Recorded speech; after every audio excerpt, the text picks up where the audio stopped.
Marcelo Montenegro Abraham es pastor evangélico, nacido hace 51 años en Corrientes Capital, Argentina. Está casado con Fernanda, con quien tiene 2 hijas. Hijo de matrimonio mixto, madre judía y padre gentil, Marcelo tuvo en la adolescencia un encuentro con el Señor a través de la lectura de la Biblia, y así comenzó a asistir a una iglesia y también a una sinagoga, en su deseo por descubrir sus propias raíces judías. A los 21 años fue ordenado al pastorado y en estos 30 años ha desarrollado su ministerio como pastor y maestro de la Biblia en Corrientes Capital, luego en Beersheba, Israel, durante 5 años y desde hace más de un año en una congregación hispana de New Jersey, Estados Unidos, junto a su familia. El pastor Marcelo Montenegro es conferencista en Estados Unidos, Argentina y Brasil, entre otras naciones, dicta cursos en plataformas virtuales con un llamado muy claro y especial a enseñar las Escrituras desde la perspectiva hebrea.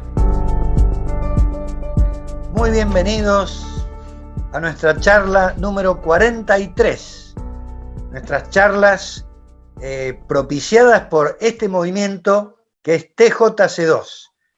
Bueno, siempre aclaramos un poquito qué es TJC2. En inglés, Toward Jerusalem Council II, hacia el Concilio de Jerusalén II.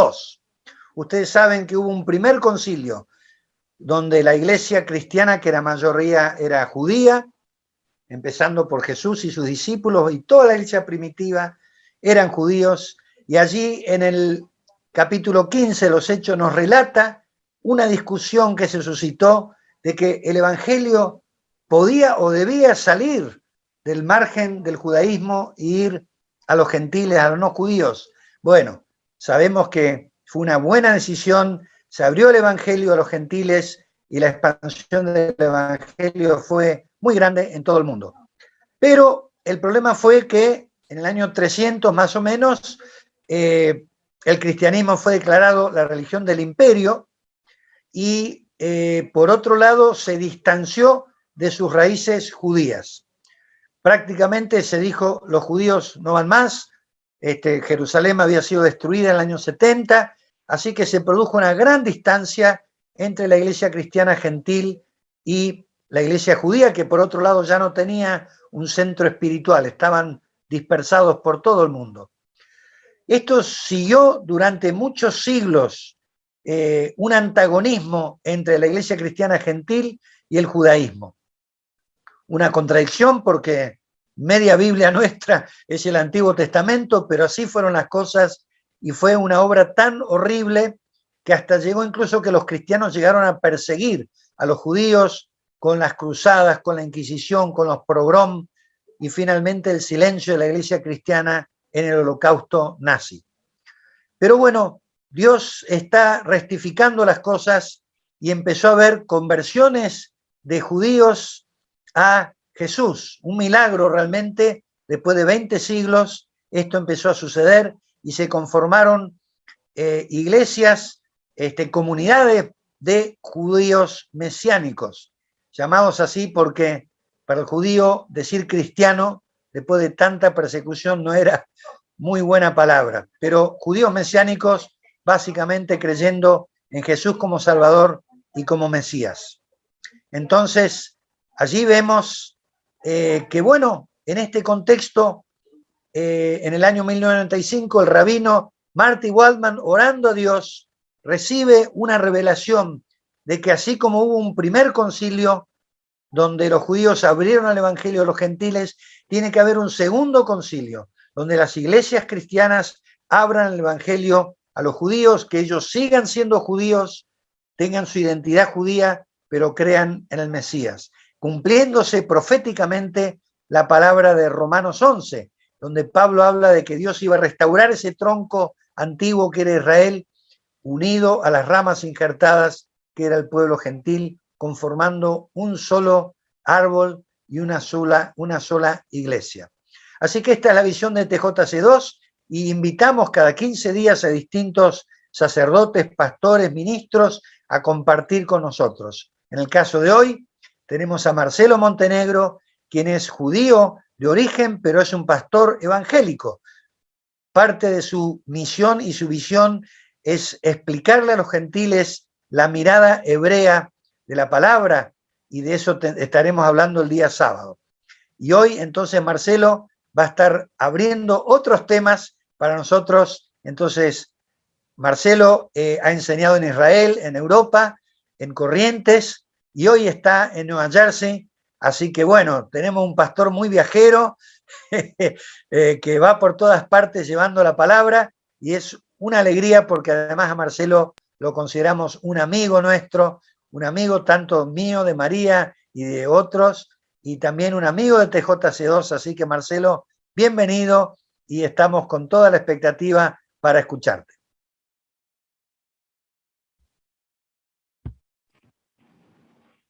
Hola, buenas tardes, ¿cómo están todos? Muchas gracias, Agustín, por tus palabras, muchas gracias por la invitación, muchas gracias, María, por todo el trabajo que hacen por el reino, para avanzar, para derribar muros, para poder estar cada vez más unidos, ¿no es cierto?, más cerca. Y la verdad es que estoy de gira, estoy ya casi un mes fuera de casa, estoy viajando solo y estoy en Corrientes, donde tenemos una congregación que fundamos hace unos más de 10 años. Y la verdad muy, muy contento de estar acá con la gente, de encontrarme, ya extrañando mi casa y mi frío, porque acá estoy en pleno verano y allá está nevando. Yo soy del frío, entonces me estoy extrañando el frío. Pero bien, muy contento, muy, muy cálida acá la gente también, muy amorosos los hermanos. Y bueno, ha sido un tiempo de regocijarnos, de alegrarnos. Muy, muy agradecido al Señor. Y hoy estamos en la previa, por decir así, de las conferencias del próximo fin de semana. Y bueno, todo el tiempo surge esto, ¿no? De qué se trata lo que hacemos, qué es lo que enseñamos. Siempre la misma pregunta y básicamente lo que me doy cuenta es que siempre estoy escarbando y encontrando más cosas en el mismo lugar, lo mismo, ¿no? O sea, lo que siempre voy encontrando es que las raíces judías de nuestra fe cristiana, ¿no? Y todo el tiempo estoy dándome cuenta de que no hay nada desconectado, que no hay nada nuevo realmente, no hay nada nuevo bajo el sol, sino que simplemente antes no podíamos verlo. Y ahora gracias a la revelación del Nuevo Testamento podemos ver lo que estuvo oculto por tantos siglos, por tantos milenios. Y hay tantas cosas para compartir sobre esto, pero yo quería tomar algún ejemplo, ¿no?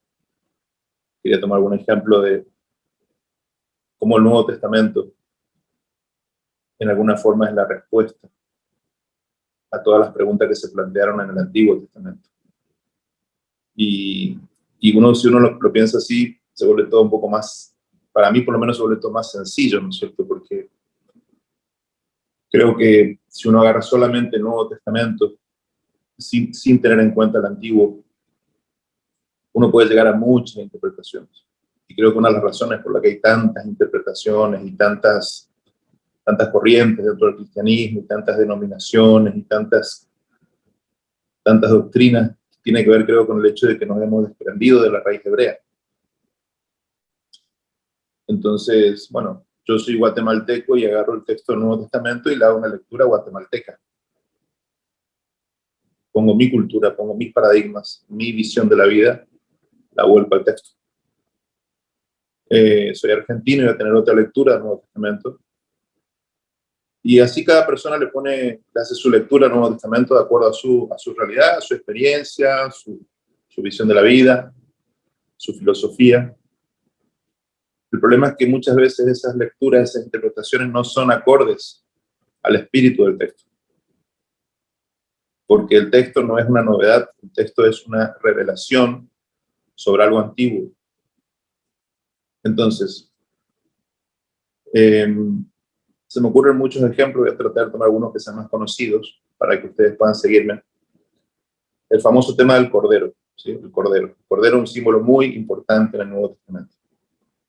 Nosotros sabemos que Jesús fue presentado por Juan el Bautista como el Cordero de Dios que quita el pecado del mundo. Es una cosa muy conocida para nosotros. Ahora, este Cordero nosotros lo vemos como novedad en la vida de Jesús. Pero en realidad ese cordero es como que siempre existió de alguna manera. Ese cordero no es nuevo, es la revelación del cordero es nueva, pero no el cordero.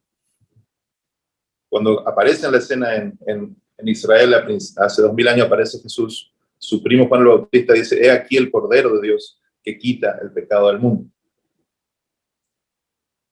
Pero si nosotros nos dedicamos a estudiar la palabra, nos damos cuenta que ese cordero siempre estuvo ya anunciado, profetizado, anticipado. Y básicamente uno se da cuenta que Dios nunca improvisó nada.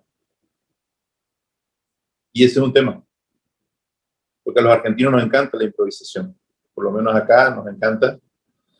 Y yo me voy a Estados Unidos y los americanos no les gusta la improvisación. Y ellos dicen, ¿cómo puede ser? ¿Cómo viven ustedes? ¿Cómo pueden sobrevivir ustedes a este mundo? Y entonces, yo veo que en ese sentido parece que Dios era más norteamericano, porque no improvisa. Dios tiene planes, tiene una economía, tiene un desarrollo, tiene un plan. Y parece que siempre lo que va haciendo va llevando adelante esos planes que Él tiene, lo va llevando adelante, ¿no? Y ahí veo que el texto dice, por ejemplo, ahí ya en el libro del Génesis, en el capítulo 22, versículo 8, es cuando Abraham está llevando a su hijo Isaac al sacrificio. ¿Ustedes se acuerdan del pasaje? Cuando Dios le dice a Abraham, toma a tu hijo, a Isaac, tu único, a quien amas, y llévatelo a un monte que te voy a mostrar y ofrécelo en sacrificio. Y uno ve ahí ese pasaje y uno dice, bueno, interesante. Y es muy raro el pasaje, ¿no? De entrada es raro porque ¿por qué Dios le tiene que decir tu hijo al que amas? ¿Por qué tendría Dios que decirle algo así? Tu hijo amado. ¿Por qué tendría que decirle si acaso Abraham no sabe que es su hijo amado? Pero Dios le remarca tu hijo amado, ese dice, y tu único, le dice. Y nosotros sabemos que Isaac no era el único, estaba Ismael. Entonces ahí ya te empiezas a dar cuenta que el texto está hablando de otra cosa. El texto está hablando de Isaac, pero está hablando de algo mucho más que Isaac. Es un hijo que es único y que es amado. Le está marcando algo. Vuelvo a repetir. Isaac no era hijo único. Y Abraham sabía que era amado. No, Dios no necesita decir esto, pero sin embargo lo marca. Es amado. Y hay una conversación ahí interesante porque este hombre va, obviamente, no le dice nada que va a ofrecer, lo va a matar al hijo. Tal vez Isaac es un adolescente en ese momento, ¿no? Hay diferentes discusiones de los sabios de Israel acerca de la edad de Isaac, pero el asunto es que él habla con el papá y le dice, papá, todo muy lindo, dice, tenemos el fuego, tenemos la leña, tenemos todo, dice, y el texto resalta, ¿no? Que Abraham el padre pone la madera sobre el hijo. O sea, el hijo que va a ser sacrificado lleva la leña sobre el hombro. Y aquí imagen nos remite esto, ¿no? ¿Entienden? Y es muy interesante porque en la conversación, en el versículo 8 dice, antes le pregunta, el hijo le dice, papá, ¿cómo es que tenemos todo, pero no hay un cordero para el sacrificio? No hay un cordero. Tenemos la leña, el fuego, está todo el cuchillo, pero no hay un cordero. Y hay una palabra profética de Abraham, ¿no? Porque Abraham era profeta. Según el texto de Génesis, el Señor dice, Abraham es un profeta. Y el profeta Abraham dice, Dios se proveerá de cordero para el holocausto. Dios se proveerá de cordero. Nosotros versículos después vemos que esa palabra se cumple parcialmente, porque si bien Dios interviene para que Isaac no muera, y para que muera un animal en lugar de Isaac. Nosotros sabemos que no muere ni un cordero, sino que un carnero muere, un animal grande muere, una oveja grande muere en lugar de Isaac. No hay ni un cordero, porque ese cordero es otro cordero que es de Dios, que es único, que es amado y que va a venir en el tiempo. Dios va a proveer ese cordero.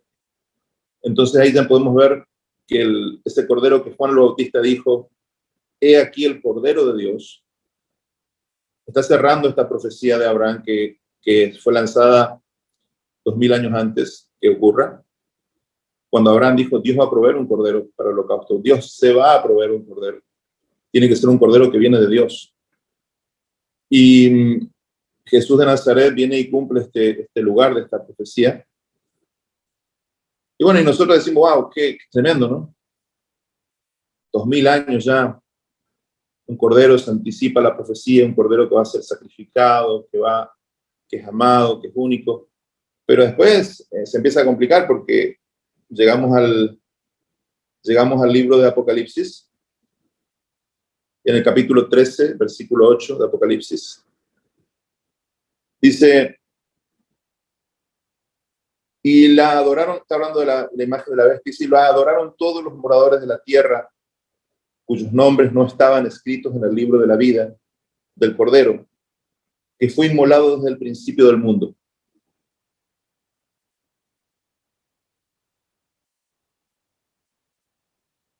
El Cordero fue inmolado, dice, desde el principio del mundo. Entonces ahí se nos arma el cortocircuito en la cabeza de nosotros. Porque, por un lado, Abraham diciendo, va a venir un Cordero.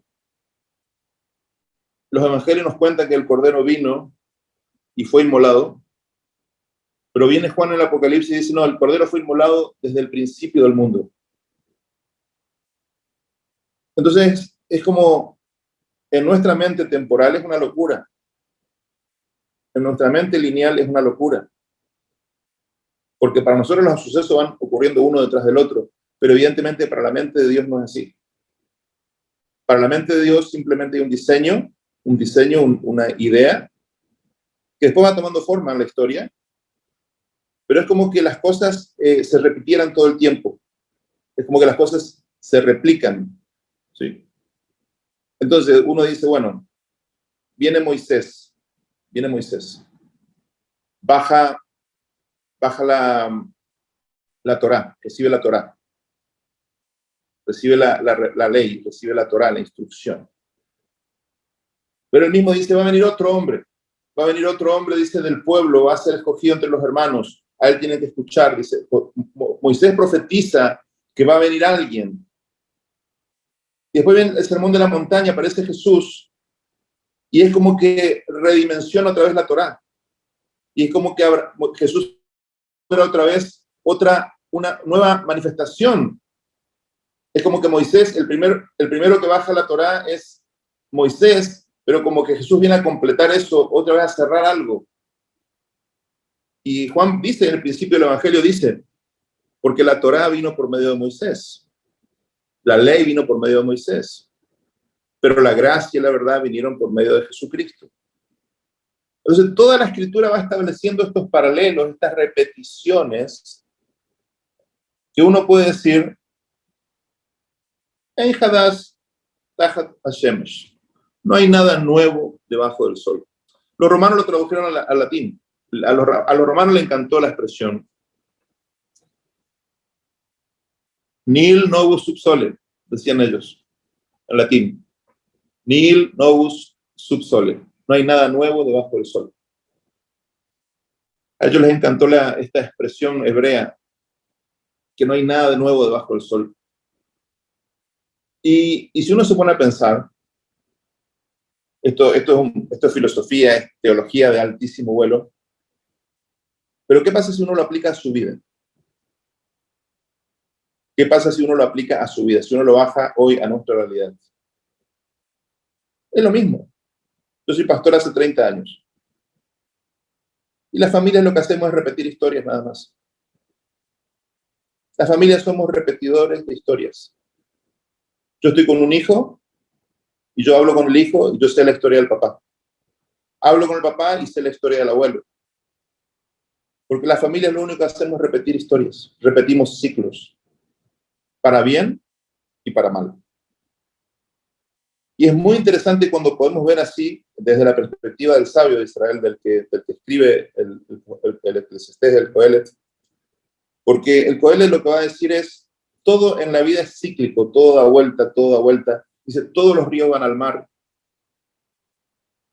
No elegimos nacer, pero nacemos. Nos lanzan a la tierra sin haber elegido nacer. Y indefectiblemente vamos a morir. Y no hay nada que podamos hacer con eso. Entonces la propuesta de él es vivir. Porque para el sabio de Israel, el opuesto a la muerte no es la vida. El opuesto a la muerte es el nacimiento. La vida no tiene opuesto. La vida no tiene nada opuesto. Si vos vivís plenamente la vida, no tiene opuesto. La muerte no es el opuesto a la vida. La muerte es el opuesto al nacimiento. Y en este mundo binario donde vivimos, donde está el cielo y la tierra, la noche y el día, el bien y el mal, hay pocas cosas que son únicas. Dios es único, no tiene opuesto. Y otra cosa que es única es la vida. Entonces él dice, viví plenamente la vida, porque la vida no tiene opuesto. No hay nada que pueda oponerse a la vida verdadera. Y Jesús vino a eso. Jesús dice, yo vine para que tengan vida, para que la tengan en abundancia. Y si vivís la vida de Jesús, no hay nada opuesto. Ni siquiera la muerte es opuesto a la vida. Entonces esto que parece muy filosófico, muy alto, muy elevado, cuando hablamos del origen, del plan de Dios, del diseño, también tiene una aplicación muy práctica. Una aplicación muy práctica si lo bajamos a nuestra realidad. Porque cuando lo vemos así, podemos encarar todas las cosas de manera diferente. Nuestra propia historia es un volver a vivir lo que nuestros padres pasaron, lo que nuestros abuelos pasaron. En otro contexto, con otra forma, con otro estilo, pero en definitiva, la familia lo que hacemos es repetir historias nada más. Por eso en la congregación a veces tengo la bendición de tener 3 generaciones de una familia. Me pasa acá en Argentina y me pasa en Estados Unidos, tener los abuelos, los padres y los hijos. Y es tremendo lo que se puede hacer. Es tremendo cuando tengo esa bendición, la ventaja que tengo. Porque puedo ayudar a cada uno de ellos a ver los ciclos que están repitiendo. Puedo mostrarles al papá cómo lo que el hijo está haciendo, lo que tanto le molesta del hijo, que le parece insoportable lo que el hijo está haciendo y que él no soporta lo que el hijo está haciendo, yo se lo puedo mostrar a él que él hizo lo mismo. Que el hijo está repitiendo la historia nada más. Porque la fruta nunca cae lejos del árbol y la sangre no es agua. Entonces, cuando uno está tan mal con una persona de la familia, cuando uno está tan mal con su hijo, con su nieto, todo, tendría que preguntarse por qué él actuó así, de dónde salió eso, dónde se originó eso. ¿Por qué? Porque no hay nada nuevo bajo el sol. Lo que hacemos es repetir historias. Voluntaria, inconsciente, conscientemente repetimos historias. Y es muy interesante porque cuando lo podés ver así, te das cuenta que se produce una especie de efecto mariposa, donde un pequeño cambio en el origen, produce un cambio en todo lo que viene después. Y eso es maravilloso porque en algún momento, si te cae la ficha, como decimos, te das cuenta que los cambios son posibles. ¿Por qué los cambios son posibles? Porque si entendés esto, ya perdés la ilusión de cambiar al otro. Y te das cuenta que lo único que puedes cambiar sos vos. Y si vos cambiás, tu entorno cambia. Entonces yo le escucho a una persona, viene un hombre a la entrevista, un abuelo viene a la entrevista y me cuenta 3 entrevistas, 4 entrevistas, me cuenta todo lo que la mujer le hace, todo lo que el hijo le hace, todo lo que el nieto le hace. Yo le escucho, lo escucho. Es parte de empatizar, de escuchar, tener información. Pero en la 5ª entrevista le digo, ¿cuándo vamos a hablar de vos? ¿Cuándo vamos a hablar de vos realmente? Porque hasta ahora me contaste de tu mujer, me contaste de tu hijo, de tu papá, de todo lo que tuvieron la culpa, de todo lo que te pasa en la vida. Pero ¿y cuándo vamos a hablar de vos? Y cuando él llega a este punto y podemos empezar a hablar de él, un pequeño cambio que él hace, un pequeño cambio que él hace en su conducta, repercute en todo el entorno. Y viene la esposa y me dice, yo no sé qué usted le dijo a mi esposo, pero mi esposo es diferente ahora.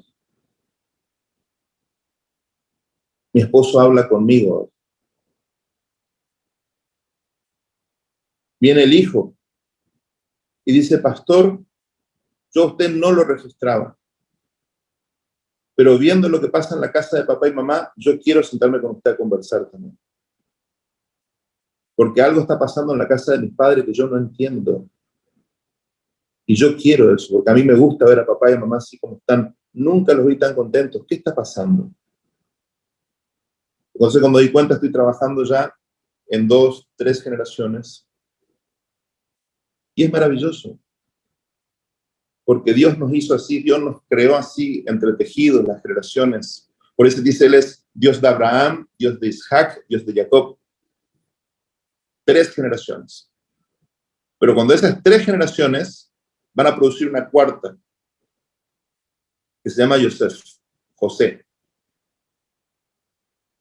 Ustedes saben de quién le hablo. Del hombre, tal vez el hombre más moral de toda la Biblia, después del Señor Jesús. Un hombre que alcanzó una altura espiritual que pocos han alcanzado. Porque cuando se trabaja con 3 generaciones, se puede producir una 4ª extraordinaria, sobrenatural. Una vez tuve una cena con un gran rabino de Israel en Jerusalén, y yo le dije esto, le pregunté y le digo, ¿por qué? ¿Por qué? Si José, el hijo de Jacob, fue tan alto moralmente, ¿por qué él no es uno de los patriarcas de Israel? ¿Por qué tenemos Abraham, Avinu, Isaac Avinu, Jacob Avinu? Nuestros padres son Abraham, Isaac, Jacob. ¿Por qué no es José nuestro padre? Y él dijo, porque es demasiado alto moralmente. Nosotros no podemos identificarnos con él. Él es más un tipo del Mesías que de nosotros. Él está más cerca del Mesías que de nosotros. Nosotros necesitamos patriarcas más humanos, más pedestres como somos nosotros. José es un hombre excepcional, pero es el producto de 3 generaciones que fueron trabajadas por Dios. Entonces a mí esto me llena de esperanza como hijo, porque yo tengo a mis padres todavía vivos, mis padres, pero yo fui el primer creyente en mi casa, en el sentido de tener una experiencia con Jesús. Bueno, después se convirtieron mis hermanos, después mis padres, hoy mis hijas están en el Señor. Y esto me llena de esperanza porque verlo de esta manera me ayuda mucho a distinguir mis propias falencias, mis propios pecados, mis propias decisiones que van a tener consecuencias. Y es mucho más fácil relacionarme con mis padres. Es mucho más fácil relacionarme con mis padres porque es como que me resulta fácil verme en mis padres, en las cosas buenas, en las cosas malas. Es más fácil entenderlos, perdonarlos, tener paciencia, porque me doy cuenta que no es que hicieron nada, estoy repitiendo cosas, nomás estoy reviviendo cosas cíclicamente, y el tema de la 4ª generación es determinante. Yo soy si los que están vivos, digamos, yo soy la 2ª generación. Mis padres, estoy yo, están mis hijas, todavía no tengo nietos, pero tengo la esperanza de una 4ª generación extraordinaria, sobrenatural, y estoy trabajando para eso. Estoy trabajando conmigo, solo conmigo. Pablo le dice esto a Timoteo. Como rabino, Pablo maneja muy bien todo esto. Pablo lo tiene muy claro. Entonces él como rabino dice, mira Timoteo, lo que oíste de mí. O sea, Pablo, la primera generación. Timoteo, con muchos testigos, dice, Timoteo y otros, la segunda generación. Enseña a hombres fieles e idóneos, tercera generación, que puedan enseñar a otros, la cuarta generación. Toda la Biblia está estructurada sobre un esquema de 4 generaciones. Dice, yo visito la maldad de los padres sobre los hijos hasta la cuarta generación. ¿Sí? Entonces, una cosa llega a su máximo en el 3 y rebosa en el 4. ¿Sí? Llega al tope en el 3 y va a rebosar, va a ser superabundante en la cuarta. Dice, por 3 pecados de Israel y aún por el cuarto no revocaré su castigo, dice el libro de Amós. Sí, como que colmó la maldad. Es la relación entre el 3 y el 4 en la Biblia. Entonces son tantas las aplicaciones prácticas que podemos darle, y sobre todo en la familia, y partiendo de ahí en cualquier cosa, porque básicamente el Señor nos diseñó de esta manera, y Él dice, todo es vanidad, dice, porque todo da vuelta nomás. Todos los ríos van al mar, el mar se evapora el agua, después viene la lluvia, y el ciclo se repite una y otra vez. Se repite el mismo ciclo. Si nosotros podemos empezar a ver esto así, todo cambia. Porque yo empiezo a entender mi lugar en el sistema. Yo me doy cuenta que soy un sujeto dentro del sistema. Yo me doy cuenta que no soy ni el inocente, que no hice nada y no soy la víctima, pero tampoco soy el culpable de todo. Soy parte de algo. Soy parte de algo mucho más grande. Y como parte de algo más grande, yo tengo una parte de responsabilidad y que yo puedo hacer cambios como parte de eso. Por eso me parece que es importantísimo retomar o revivir estos valores, estos principios que nos deja el libro de Eclesiastés, que es un libro que a veces se descuida en las congregaciones. Yo no sé cómo es en otros lados, pero nosotros hemos trabajado Eclesiastés en la congregación, lo trabajamos, y tengo algunos chicos jóvenes que son expertos en el libro, se han vuelto, ¿saben? Yo creo que ellos saben mucho más que yo ya de Eclesiastés, porque Eclesiastés es un libro que se lo ve como que fuera pesimista o negativo, pero es porque no se entiende el libro. La verdad que el libro es un libro tremendo en cuanto a la luz que trae, la revelación que trae y la liberación que trae si uno lo entiende el libro. Entonces, cerrando la idea, yo lo que puedo ver es que en la Escritura, no hay, en el Nuevo Testamento, a mí me cuesta mucho encontrar algo que sea nuevo. Esa es la verdad. Yo leo cualquier línea del Nuevo Testamento y me resulta muy difícil decir esto es nuevo. Tal vez cueste ver de dónde viene, tal vez cueste a veces encontrar la raíz que está en el Antiguo Testamento, pero yo veo que no es nuevo, no hay nada nuevo, solamente son conclusiones, cierres, nuevas lecturas, nuevas reinterpretaciones, pero es como que todo responde a un modelo original que fue, a un diseño original que fue dado.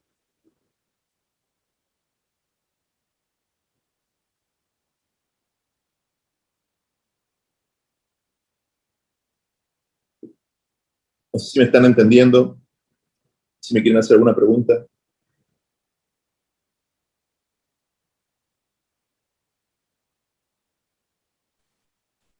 Marcelo. Sí, Agustín. No, la pregunta que me surge es, digamos, si lo miramos como vos lo planteás, esto de lo cíclico, entonces ¿hasta qué punto podemos romper lo que traemos malo de nuestra historia y comenzar algo nuevo? Buenísimo. Eso es lo muy bueno, lo que vos decís, porque si uno mira la vida de los patriarcas, uno ve cómo, por ejemplo, los patriarcas tienen patrones, ¿no? Por ejemplo, Abraham es muy, muy miedoso. Abraham tiene miedo. Él tiene miedo de que los egipcios maten a su esposa, le maten a él y se queden con la esposa. Y uno ve en la siguiente generación cómo Isaac pasa por lo mismo. A Isaac también tiene miedo de que le maten a él y se queden con la esposa. Entonces ahí te muestra el patrón como el miedo es una característica de los patriarcas, y yo creo que una característica nuestra, el temor del hombre, y cómo ellos se enfrentan con esto las dos generaciones, como que el hijo repite la historia del padre, de que estuvo a punto de perder su familia por miedo, pero vemos nosotros que en Jacob ya no se repite esa historia. Jacob ya no miente para salvarse el pellejo, no miente, digamos, a alguien para salvar, no entrega a su esposa para salvarse él, ¿sí? Entonces, puedo ver que en la historia de los patriarcas podemos encontrar varios ejemplos de que nosotros tenemos que mirar a qué es lo que qué iniquidad nosotros tenemos en nuestra generación. Si nosotros podemos observar a nuestros padres y nosotros, por ejemplo, uno se puede dar cuenta, ¿sí? Para mí el tema del temor ha sido un tema determinante, porque el miedo es un factor destructivo en la vida. Para mí lo opuesto a la fe es el miedo. Y así como la fe trae cosas buenas a la vida, el miedo trae todo lo malo a la vida. Todo lo malo que nosotros tememos lo trae a la realidad.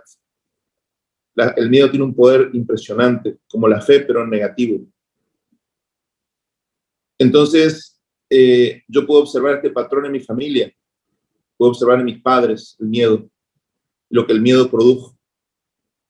Y esto me ayudó mucho a mí a analizar mi propia vida en circunstancias, y me di cuenta que a veces estaba tomando decisiones por miedo, y me di cuenta de lo terrible que eso iba a ser, porque muchas decisiones que tomamos las tomamos por miedo, no por fe. Entonces el Señor nos habla algo, tenemos una intuición de parte del Señor, y en lugar de que la fe sea lo determinante, el miedo es lo determinante. Porque cómo voy a hacer o cómo esto. Y la verdad es que las veces que yo decidí no moverme en el temor, sino en la fe, Dios me ha bendecido muchísimo. He visto la mano de Dios de una forma sobrenatural. Por eso también es que he vivido en diferentes lugares, todo porque el Señor me llamaba a ir a lugares. Y yo fui a Israel la primera vez a vivir durante la guerra. Era un tiempo que nadie iba a querer ir a Israel a vivir. Pero el Señor me llamó a ir a Israel en la guerra, y me fui, y realmente fue un tiempo extraordinario en nuestras vidas. Esos años fueron muy buenos. Fueron una bendición, pero era difícil vencer el miedo de ir a la guerra con la familia, con las nenas chiquitas, otra cultura. Pero yo tuve que enfrentar el miedo, porque yo sabía que el miedo era una constante que había traído mucho daño a mi hogar, a mi familia, a mis padres, a mis abuelos. El miedo había sido un mal consejero. Entonces yo empecé a moverme en el espíritu opuesto al miedo, que para mí es la fe, ¿sí? La fe en el Señor, la fe en las promesas del Señor. Y ahora en New Jersey pasamos un tiempo bien difícil, porque nosotros llegamos allá el año pasado, nos encontramos en una situación muy compleja de la iglesia en New Jersey, no nuestra congregación, sino la iglesia en general. La pandemia le pegó muy fuerte a la iglesia en Estados Unidos. Muchísimas congregaciones se cerraron en estos años, muchísimas se siguen cerrando por la gran crisis institucional que la iglesia está sufriendo. Y nosotros nos encontramos en una situación bien compleja, sin templo, sin gente, vacías las arcas de la congregación, no había dinero en la congregación. Así llegamos. Y fue bien desafiante. Pero el Señor todo el tiempo era: esfuérzate y sé valiente. Esfuérzate y sé valiente. Si el Señor te dice esfuérzate y sé valiente, quiere decir que lo que te espera es duro y que vas a enfrentarte al miedo.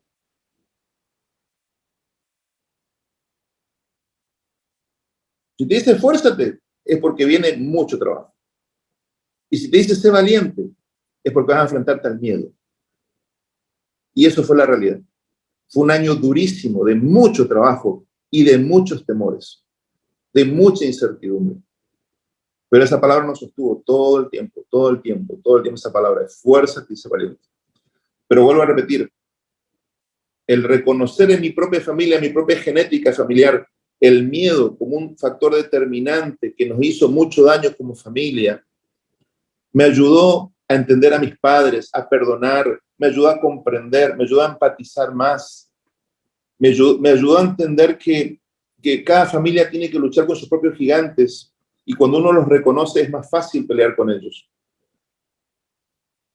Entonces hay que ir con el espíritu opuesto. Hay que ir con el espíritu opuesto, respondiendo a tu pregunta, Agustín. Si vos te das cuenta que en tu familia el tema es el miedo, vos te vas con fe, ¿sí? Si en tu familia la actitud es la indiferencia, la apatía, vos sembrás amor. ¿Sí? Porque el amor es lo opuesto a la indiferencia, el amor es lo opuesto a la apatía. ¿Sí?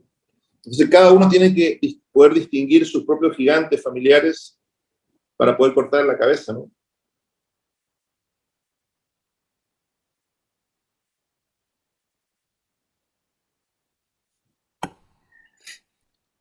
Buenísimo, Pastor Marcelo. Y ahora, siguiendo con la pregunta de Agustín, lo cíclico, cuando llegás a la cuarta generación y ves que es una generación como la de José, idealmente, ¿cómo haces para que eso se mantenga? Bueno, supongo que sabemos, la palabra nos va a seguir guiando, pero eh, como esta cuestión de que los padres han trabajado, los hijos siguen con la empresa y los nietos malgastan la bendición, ¿no? Cuando nosotros bendecimos a los niños en la víspera de Shabbat, en el Kabbalat Shabbat, los viernes a la tarde, el papá religioso vuelve de la sinagoga y bendice a sus hijos. Y interesante porque el papá pone las manos sobre la hija mujer y dice, bueno, que el Señor te haga como Lía, como Sara, Lía, Rivka, como las matriarcas, como las madres de Israel. Pero cuando bendice a los varones, no le bendice, no dice, bueno, que tú seas como Abraham, como Isaac, como Jacob, dice que seas como Efraín y Menashe, que fueron los hijos de Yosef, que fueron los hijos de José. Entonces, cuando se bendice a las nenas, se pide que sean como las madres de Israel, como Sara, como todas estas mujeres. Y cuando se bendice a los varones, no se le dice que seas como, no, que seas como Efraín y Menashe. ¿Por qué?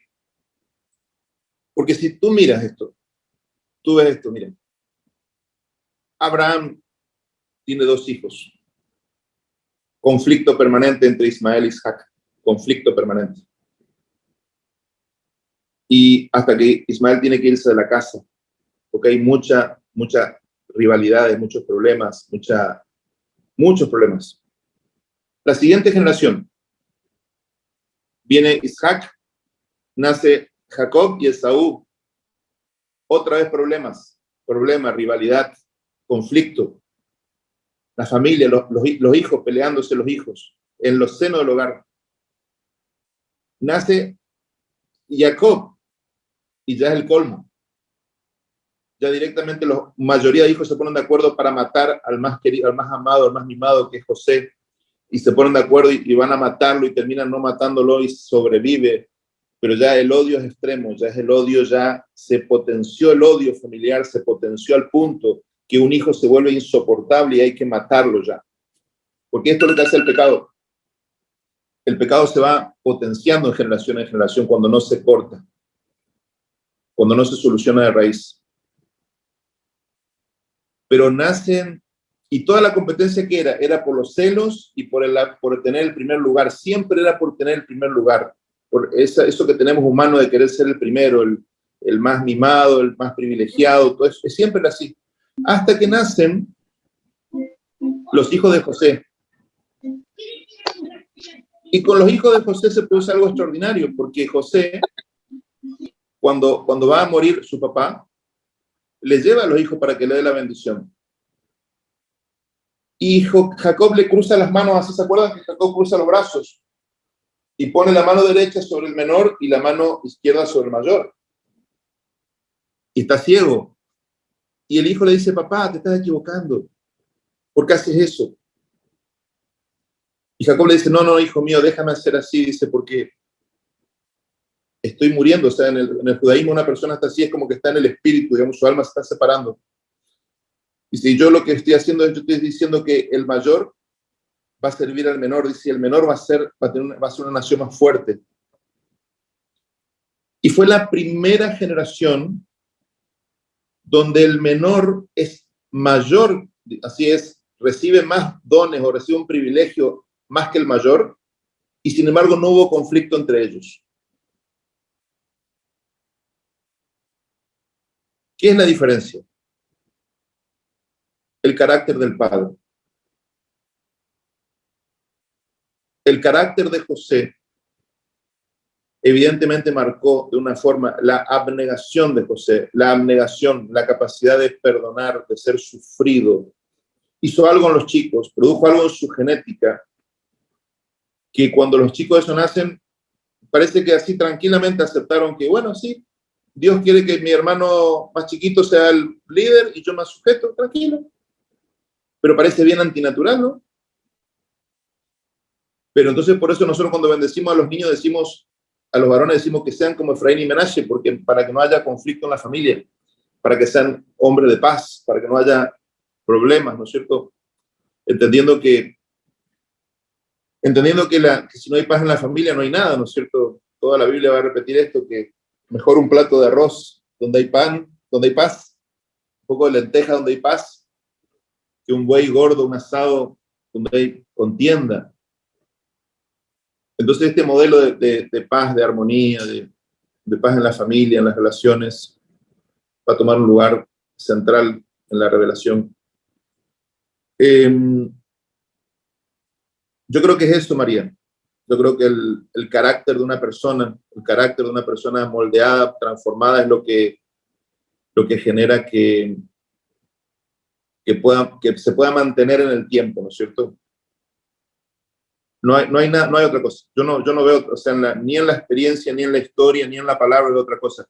O sea, cuando hay una persona que se deja transformar por el Señor, creo que eso trae algo, dice mismo el Proverbio 4, dice que no seas sabio en tu propia opinión, teme al Señor y apártate del mal, porque será medicina a tu cuerpo, ¿sí? ¿Te acuerdas de la palabra? Y refrigerio para tus huesos. El texto hebreo no dice exactamente cuerpo. El texto dice así, si tú temes al Señor, será medicina para tu shor. Shor no es cuerpo, shor es cordón umbilical. O sea, si vos tenés temor de Dios, pues estás sanando tu cordón umbilical, estás sanando la descendencia. Wow, buenísimo, Marcelo. Me hace acordar cuando Moisés le dice, pongo por testigo la tierra y el cielo, escoge la vida y el bien para que tengan vida tú y tu descendencia. Uh-huh. Totalmente. O sea que todo es en el carácter del padre, ¿no? El que se da cuenta primero es el responsable. El sujeto más libre de la familia es el que puede ayudar. Wow.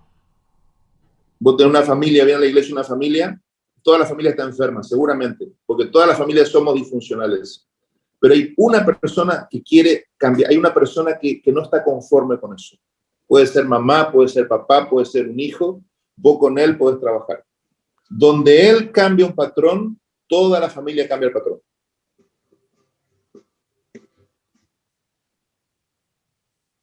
Se trabaja con la persona más libre de la familia, la persona que busca la liberación. A veces tengo casos de personas, por ejemplo, que la mujer está totalmente empastillada, con psiquiatra, no quiere saber nada, está deprimida, y no puedo trabajar con ella porque ella ni le interesa. Ella ni le interesa. Pero el marido viene, empiezo a trabajar con él, empiezo a mostrar, y él empieza a hacer pequeños cambios, y al poco tiempo la mujer aparece en la congregación.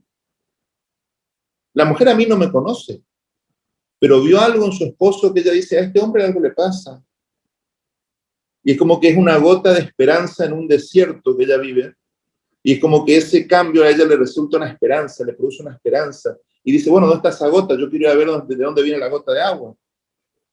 Entonces viene, y después ya vienen los chicos, vienen vestidos de negro, con el pelo rojo, negro, un aro en la nariz, una cosa bien extraña, parecen así, se pasan todo el culto con el teléfono y la tablet, no prestan atención a nada, pero están ahí.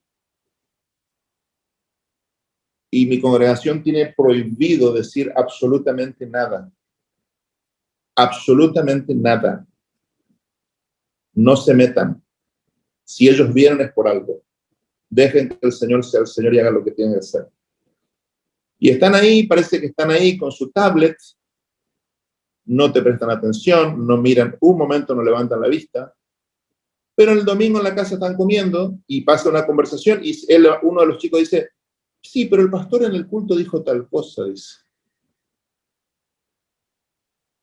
O sea, ese que estaba con la tablet, que tiene el pelo amarillo, que tiene el aro en la nariz y el hueso en la oreja y todo, el Espíritu está obrando.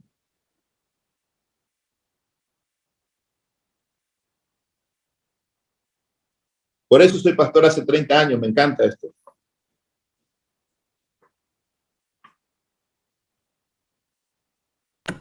Está clarísimo y la verdad que nos anima muchísimo volver a repensar que la persona libre que podemos encontrar en un ámbito de familia, a partir de esa persona puede haber un cambio. Así es mi familia, yo era el único cristiano en la casa. Nadie quería saber nada, me perseguían, me decían que estaba loco, que me lavaron el cerebro, 1000 cosas. 3 años fueron muy duros. Pero yo me decidí a aferrarme al Señor, trabajar conmigo y cambiar yo y no presionar a nadie y soltar al resto, no estar tratando de cambiar a nadie, porque no podemos cambiar a nadie. Querer cambiar a alguien es una falta de respeto muy grande, falta de respeto enorme. Es muy dañino, nadie cambia a nadie. Cambiar a la esposa, eso es mentira, al esposo, nunca cambiamos a nadie. Podemos forzar, pero no cambiar. Ahora, cuando vos te das cuenta y empezás a respetar al otro y empezás a trabajar en vos, y bueno, gracias a Dios, en el tiempo se convirtieron mis padres, mis hermanos, todos son cristianos hoy, todos están sirviendo al Señor en diferentes lugares. Pero fue un aprendizaje que, bueno, Dios me usó a mí de plataforma para empezar. Y gracias a Dios siempre agradezco el hecho de que no me desanimé, que no accedí a las presiones porque me presionaban y me perseguían mucho. Pero el Señor me fortaleció y cuán bueno fue no haber bajado los brazos, cuán bendición fue para todos. Qué no hay bueno. que bajar los brazos. No hay que bajar los brazos. Bueno, muy bueno, muy bueno. Bueno, dejamos abierto, quizás alguno de los participantes quiere hacer una pregunta, un comentario. Puede ser por el chat o puede abrir su micrófono. Tenemos un hermano de Brasil, el obispo Marcelo Martins. Ah, Marcelo, ¿cómo está? Lo conozco, un amigo de Brasil. Bien, tenemos hermanos de Bolivia, Perú. Qué bueno, qué lindo. Sí. Acá dice Shalom, hermano. me dice Shalom, dice obispo Marcelo. Shalom, amado. ¿Cómo va usted? Abrazo. Un amigo del estado de Goiás. Ajá, puede abrir su micrófono si quiere saludar. Es un gusto tenerlo en el Zoom. Bispo Marcelo, usted puede falar. Aleluya. Si usted quiere, puede abrir su micrófono, puede falar y saludar.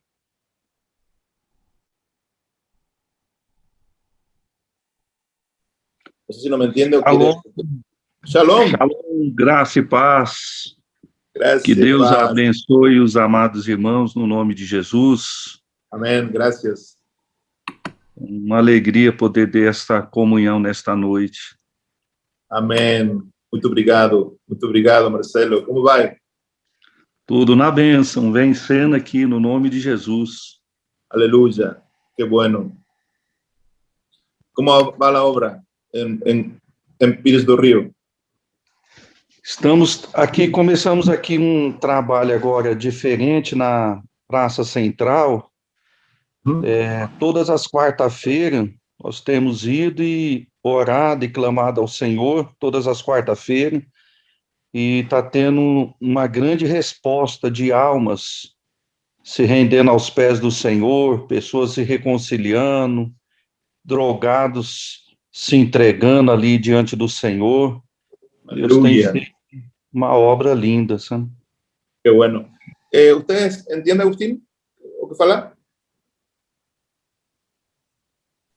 Sí, se entiende, Marcelo. Sí, se entiende, Perfecto. sí. Perfecto, Sí, sí. gloria a Dios. Qué bueno. Lo entendemos, sí. Buenísimo. ¿Cómo no? Excelente. Marcelo, Sí. a la gente que nos está escuchando, ¿por qué no nos das un pequeño anticipo de lo que vas a hablar el sábado? Bueno, la idea es, escogí algunos temas específicos que tienen una fuerte connotación hebrea y que hoy día se los conocen. Por ejemplo, el tema del apostolado, un tema que se habla mucho del apostolado, pero muchas veces se descuida el hecho que el apostolado era una institución judía, ¿no es cierto? Una institución hebrea. Cuando Jesús llamó a los discípulos y le puso a apóstoles, ellos no le preguntaron de qué se trata, porque entendían perfectamente de lo que era en su cultura. Entonces la Biblia, el Nuevo Testamento no nos explica mucho. Y hay que ir un poco al contexto del Nuevo Testamento para entender qué era el apostolado, y es muy revelador, trae mucha luz y trae mucha paz, porque si entendemos que los apóstoles fueron el ministerio más importante del Nuevo Testamento, todo el Nuevo Testamento está estructurado sobre los apóstoles. Entonces es algo que trae mucha luz y mucha paz para entender el resto de cosas, ¿no es cierto? Es un tema fundamental. Hoy se habla mucho de apóstoles, pero a veces un poco gracioso porque parece que no se entiende bien de qué se trata cuando se está hablando de apóstoles, ¿no? Y entonces surgen muchas teorías, que un apóstol es esto, uno dice un apóstol es un misionero, otro dice un apóstol es un plantador de iglesia, uno dice un apóstol, y sí, no, es un poquito de eso, pero eso no es lo que define un apóstol, porque el apóstol es una institución que existía ya. Entonces entender el origen nos permite a nosotros poder acercarnos más a lo que Jesús quiso decir cuando habló de eso, ¿no? Y esa es la idea. Claro. Bien.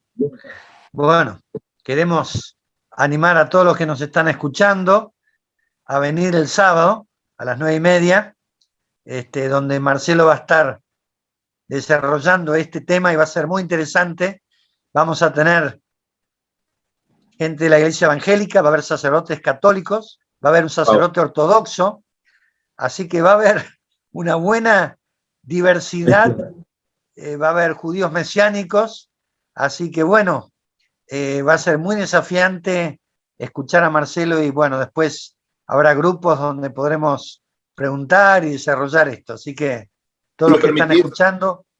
Sí, Marcelo. Quería decir que esto es este tema es como un disparador. La idea es que sea como un disparador, como una columna. Claro. Pero ahí se van a desprender un montón de cosas, un montón de preguntas, y la idea es poder conversar, poder compartir una perspectiva hebrea del tema, porque yo te juro que todas las personas que están ahí tienen una preparación, ya sea como cristianos, como evangélicos, católicos, lo que sea, tiene una luz, y va a ser interesante, va a ser enriquecedor escuchar esto, porque las veces que he escuchado a otros oradores aquí me ha enriquecido mucho. Pero a mí me gustaría solamente aportar desde mi lugar un poquito más de la perspectiva hebrea del tema, ¿sí? Claro. Porque realmente el apostolado tenía su contexto griego también, su contexto romano, y todo eso es interesantísimo. Pero creo que la perspectiva hebrea va a completar ese cuadro, ¿no? Muy bien. Sí, estamos expectantes para eso, ¿no? Y también, Marcelo, aunque no es el tema, pero estamos viendo cuánto sufrimiento están sufriendo los creyentes y los judíos mesiánicos en Ucrania, ¿no? ¿Cómo ves ese tema? Muy preocupado, la verdad, muy preocupado, muy preocupado, y me siento a veces impotente más allá de orar, porque es un tema tan grande, ¿no? Y hay tantos entretelones, hay tantas posiciones, un tema geopolítico tan grande que a mí se me escapa realmente. Pero bueno, creo que como cristianos podemos orar, sí, y pedir a Dios misericordia, ¿no? Y bueno, tengo amigos que están interviniendo allá en Europa, están interviniendo, sacando refugiados, la iglesia está activa allá en Europa ayudando. y ver cómo uno se puede sumar a eso, ¿no? Sí, sí, sí. Sí, realmente vemos el mundo conmovido, ¿no? Con todos estos eventos, ¿no?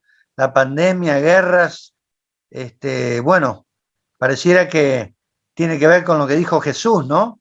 De antes de su venida, que iban a haber grandes conmociones en la humanidad, ¿no?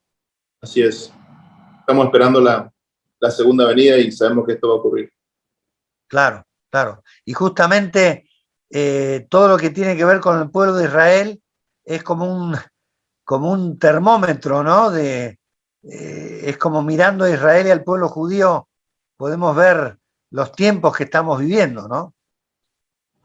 Sí, la singularidad de Israel es que, como dijo el Balaam, ¿te acuerdas cuando dice el número? Dice una nación que no será contada entre las naciones. Ajá, Israel está en el conjunto de las naciones, pero como que no fuera una nación más, es como una singularidad particular, y eso hace que actúe como un reloj, ¿no es cierto? Como que actúa como una señal, actúa como algo que indica, ¿sí? Y claro, la verdad es que muchos han denominado a Israel el reloj de Dios, ¿no es cierto? Porque la gente inteligente de todas las épocas se dio cuenta que había algo raro, ¿no? Cuando le claro. preguntaron a Napoleón la existencia de Dios, dice, bueno, la señal de la existencia de Dios son los judíos, decía Ah, Napoleón, porque mirá, realmente siempre el judaísmo marca algo, ¿no? En cada época. claro, claro. Sin duda que Y- Israel, de alguna forma Israel va a estar conectado a esto, si está en la profecía va a estar claro, conectado a esto. claro. Sí, sí, sí. Y qué desencuentro, ¿no? Que siendo la raíz del cristianismo, el judaísmo, se haya producido esa distancia tan grande, ¿no? Sí, pero todo es parte de lo mismo, no hay Mm, nada nuevo bajo el sol, claro. tiene que ser así porque son ciclos que se tienen que repetir hasta que se consumen los tiempos. Ujú, No hay nada nuevo, siempre lo mismo. Siempre el mm, que, viste, vino José a Egipto, trajo la bendición para todos, y después nació un rey que no reconoció a José, y vino la persecución contra los hebreos, y otra vez aparece Moisés el libertador, y todo es lo mismo nomás, porque no hay nada nuevo bajo el sol. claro, claro, El primero, las masacres no empezaron con Hitler, las claro. masacres empezaron ahí, después vino Amán en la época de Persia con Esther, también una matanza sistemática, un intento de una matanza sistemática de judíos. Entonces no hay novedad, es siempre lo mismo. Mm, qué tremendo. Claro. Bueno, Acá eh, hay sí, algunos mensajes que han dejado algunas personas, quizás se han retirado. Nancy Machicado de Perú, una pastora amiga de la visión, dice: tremendo para cambios generacionales. Muchas Así gracias. es. Amén. Patricia Gloria a Dios. Alta dice: doy gloria a Dios por esta enseñanza, hermano Marcelo, muy importante para una sanidad integral en la familia. Amén. Amén. Dios lo bendiga grandemente. Y hacemos eco de Gracias. esto, porque finalmente la Biblia son familias, Eso es todo, familia. son familias. Sí, sí, sí. Un libro de familias. Sí. Y algo que decías el Nuevo Testamento, que es, no hay nada nuevo en el Nuevo Testamento porque es todo un cumplimiento del Antiguo Testamento. Es como poner, ¿no? Es como caminar el Antiguo Testamento en la profecía cumplida, ¿verdad? Sí, totalmente. Sí, es como lo que se llama en el judaísmo la halajá, Sí. es que, digamos, el caminar, halajá viene de la leje, que es caminar, y viene la revelación, y después cómo caminamos en esa revelación, ¿sí? Y gran parte de las cartas de Pablo es eso, ¿no? La carta de Pablo tiene esas dos cosas, la agadá o la revelación, ya sea una parábola, una historia, pero después cómo bajarlo a la vida, ¿sí? Mm. Pablo sigue siendo un rabino, no es otra cosa que un rabino, escribe como rabino, piensa como rabino. Entonces, esos elementos se ven todo el tiempo. Ni hablar de Jesús, ¿no es cierto? Pero Pablo está haciendo eso. Pablo está haciendo la bajada de cómo caminar en la Torá nosotros hoy, que en el espíritu de la Torá, no en la letra de la Torá, sino en el espíritu de la Torá. Es maravilloso. No queremos spoilear el sábado, en realidad. Queremos que el gusto. Sí, sí, sí. Es un poco inevitable porque no hay nada nuevo bajo el sol. Siempre lo mismo. Bueno, entonces, María, si no hay más preguntas, vamos a ir terminando. ¿Está bien? Bueno, así se quedan con las ganas. Se quedan con las Bueno, ganas. Vienen invitamos a todos los que están escuchando que vengan a las 9:30 a la iglesia San Salvador, Kramer 1816. Ahí María tiene para inscribirse. Así que invitamos a todos a que vengan, porque realmente va a ser una gran bendición. Vamos a estar compartiendo y Marcelo va a estar dando más enseñanza para nosotros. Así que bueno. Te cuento, sí. Disculpame, Agustín, te cuento. Sí. Yo hace muchos años escribí un libro que se llama Descubrir bajo la higuera. Y bueno, ahora que estoy en Argentina lo mandé a imprimir en español, así que vamos a tener libro en español para los que quieran. Qué bueno. Bajo la higuera. Ajá. Descubriendo el sabor del hebreo bíblico. Sí, Marcelo, trae unas cuantas copias, así podemos Estoy hablando con mi suegra hoy, estoy hablando con mi suegra y me dice, ese libro me encantó. Y si mi suegra me dice eso, es porque el libro algo bueno tiene. Bueno, fantástico. Sí, por favor, trae copias que queremos. ¿Y de qué trata el libro, Marcelo? Son lecturas de diferentes versículos interpretados de una perspectiva hebrea. Ay, qué interesante. Bueno. Son lecturas cortas para que vos leas un devocional cortito, que vos podés leer un devocional, al otro día leer otro y así, pero son de pasajes que a veces uno los conoce, pero es otra perspectiva de los mismos pasajes. Qué bien, qué bueno. Excelente, ¿no? Vamos a adquirir el libro para aprender más. Muchas gracias. Amén. Muchas gracias. Nos vemos el sábado, Dios mediante. Muchas gracias por estar. Bueno, vamos a... Antes de cerrar, recordamos que va a haber una transmisión por YouTube Live, en vivo. Bueno. Bien, perfecto. Para los que tenemos Perú, Colombia, Estados Unidos, España, donde haya lengua española. Muy bien. Bueno, vamos a concluir orando. Ya que tenemos al obispo de Brasil, podemos pedirle que haga una oración final. ¿Le parece, obispo?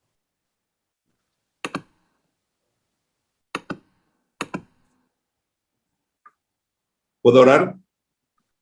Sí.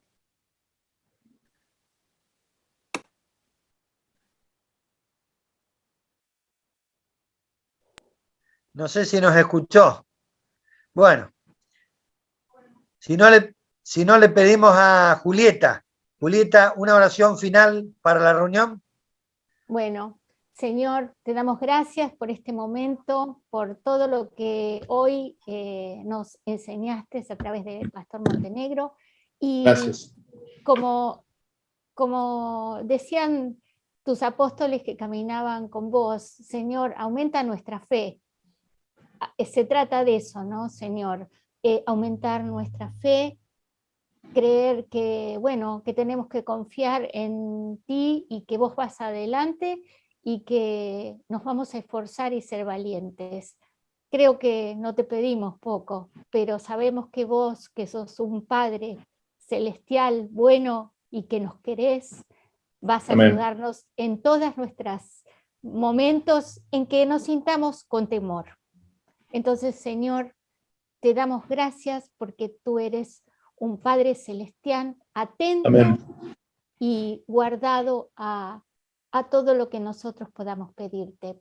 Te damos gracias en nombre del Señor Jesús. Amén. Amén. Muchas gracias. Cerrado el micrófono, Agustín. Esperemos a verle a todos el sábado. Y los que no pueden ir en forma presencial, recuerden, como dijo María, que va a ser pasado por YouTube en forma directa. Y esto va a estar grabado, ¿no, María, lo del sábado? Y va a quedar grabado en el canal, sí. Perfecto. Así que lo van a poder ver allí. Así que bueno. Vamos a ser puntuales. 10 de la mañana, larga la conferencia. puntuales. Va a haber puntualidad. Así que, como decía Marcelo, nos vamos a parecer más a los americanos que a los argentinos. Cierto. Sí. Muy bueno. Vamos a tratar de ser organizados sin perder la espontaneidad. Oh, buenísimo, excelente. Bueno. Adiós, hermanos. Shalom, Chao, shalom. hasta el sábado. Chao. Dios bendiga Chao. a todos. Shalom, graça e paz. Amén. Paz. Gracias, paz. Meu Deus. Dios bendiga, gracias. Shalom, shalom. Bendiciones. Excelente. Shalom. Shalom, shalom. Abran los micrófonos y pueden saludar todos. Ricas bendiciones Bendiciones. para todos. Bendiciones para todos, para toda Bendiciones, Latinoamérica. saludos, cariños. Paz y bendiciones. Qué lindo verte. Bendiciones para todos. Junior. Bendiciones, gracias, María. Dios, bendiciones para todos. Excelente. Chao, Junior. Chao, Dios le guarde. El sábado. Julieta. Chao, Nos vemos el sábado. Nos vemos el sábado. Chao. Nos vamos. Chao, María. Chao,